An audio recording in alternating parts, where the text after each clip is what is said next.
They said it was just another day in Westminster politics as usual, a press conference, a briefing. But behind Buckingham Palace's closed doors, a bombshell was detonating. This wasn't about polls or party drama. This was betrayal, raw, calculated, and aimed at Britain's heart. Welcome to Britain Unveiled, where we expose the truth the mainstream media buries. Keir Starmer, the self-styled champion of integrity, has just been forced to resign after a blazing confrontation with King Charles III. Not over a scandal or a vote, but over a secret deal with the EU, hidden from Parliament, the public, and the Crown itself. This wasn't just politics, it was a constitutional betrayal, and the King didn't stand for it. Tonight we uncover what happened, why it matters, and why the establishment wants it silenced. Keir Starmer swept into power in July 2024, promising a new era of trust and transparency. Labour's landslide was hailed as a reset after years of Tory turmoil.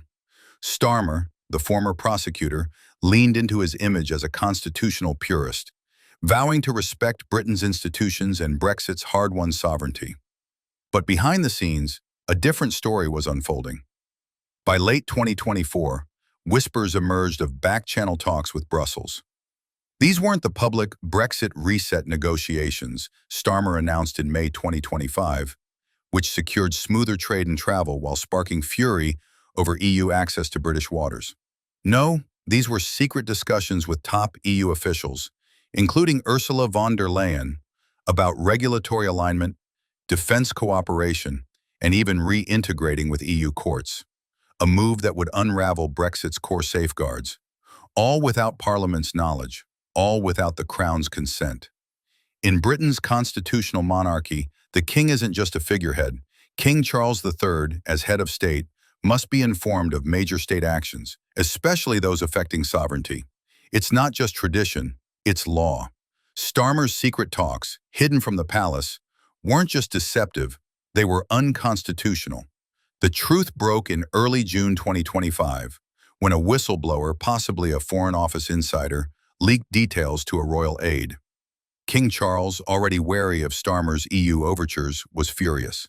Sources say he was livid at the betrayal. On June 12th, he summoned Starmer to Buckingham Palace for a private showdown. No aides, no press, just the King and the Prime Minister. Insiders describe a tense exchange. Charles accused Starmer of a gross violation of constitutional trust, demanding why the palace was kept in the dark. Starmer, caught off guard, reportedly mumbled about preliminary talks, but the King wasn't having it. He warned that Starmer's actions risked a constitutional crisis, undermining the monarchy's role in Britain's sovereignty. The message was clear: resign or face public humiliation. Hours later, Starmer was out. His official statement cited personal reasons and party unity, but it was pure spin. He'd been given an ultimatum: step down quietly or risk a royal rebuke, the kind of scandal Britain hasn't seen in decades. Starmer chose the exit. The fallout was chaos. Labour MPs, blindsided, descended into infighting. Names like Angela Rayner and Wes Streeting surfaced as leadership contenders, but donations froze and advisors bolted. Across the Channel, EU officials fumed as their secret deal collapsed. In Westminster, the Conservatives and Reform UK pounced, with Nigel Farage calling it Labour's Brexit betrayal. The media? Silent. The BBC and Sky News framed it as routine politics, dodging the palace's role. Why?